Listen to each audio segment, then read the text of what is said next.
السلام علیکم students, on line class میں آپ سب کو خوش آمدید۔ آج ہم باب چہارم شروع کریں گے سبق نمبر 1 سے۔ باب چہارم ہے اخلاق و آداب اور سبق نمبر 1 ہے بہن بھائیوں اور رشتہ داروں کے ساتھ اچھے تعلقات۔ آج ہم اس کی پڑھائی کریں گے، اس کے بعد اس کے سوال جواب اور کتاب کا کام کریں گے۔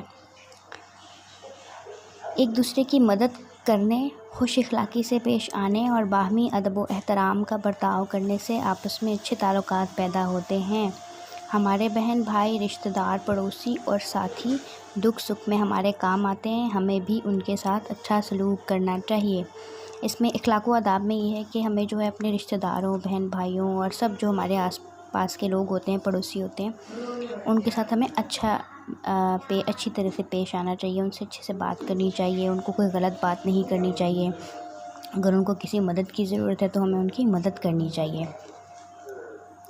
ساتھیوں میں سب سے زیادہ حق رشتہ داروں کا ہے۔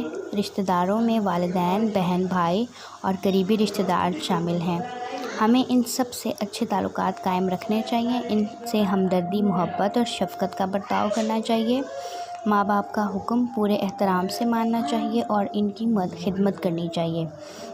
بڑے بہن بھائیوں کا ادب کرنا چاہیے اور اپنے سے چھوٹوں سے شفقت کا رویہ رکھنا چاہیے۔ ہمارے نبی پاک صلی اللہ علیہ وآلہ وسلم دوسروں سے عزت سے ملتے اور ان کا ہمیشہ خیال رکھتے تھے۔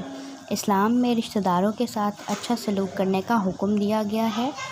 قرآن مجید میں ارشاد ہے، اور والدین کے ساتھ اور رشتہ داروں کے ساتھ اچھا سلوک کرو، کہ جو اس میں یہی بتایا گیا ہے کہ ہمیں اپنے پیرنٹس کی، اپنے والدین کی عزت کرنی چاہیے، اپنے بڑے بہن بھائیوں کا احترام کرنا چاہیے، ہم سے جو چھوٹے ہیں ان سے پیار سے بات کرنی چاہیے، جو ہم سے بڑے ہیں ان سے عزت سے بات کرنی چاہیے۔ رشتہ داروں سے نیک سلوک کرنے سے آپس میں اتفاق پیدا ہوتا ہے اور محبت بڑھتی ہے، اختلاف اور جھگڑے دور ہوتے ہیں، رزق میں اضافہ ہوتا ہے، مصیبتیں اور پریشانیاں کم ہو جاتی ہیں۔ جب ہم ایک دوسرے سے رشتہ داروں سے نیک سلوک رکھتے ہیں، ان سے اچھا سلوک رکھتے ہیں، تو اس سے ہم میں اتفاق پیدا ہوتا ہے اور لڑائیاں کم ہوتی ہیں۔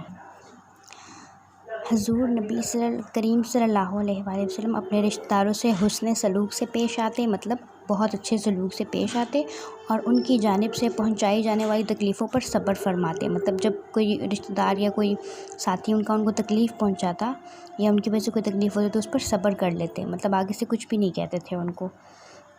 آپ صلی اللہ علیہ وآلہ وسلم نے ان کے ساتھ بھی اچھا سلوک کیا جنہوں نے اسلام قبول نہیں کیا۔ اب جیسے کہ جو لوگ مسلمان نہیں ہوتے ہیں تو مسلمانوں کا فرض ہے کہ وہ ان کے ساتھ بھی بہت اچھا سلوک رکھیں۔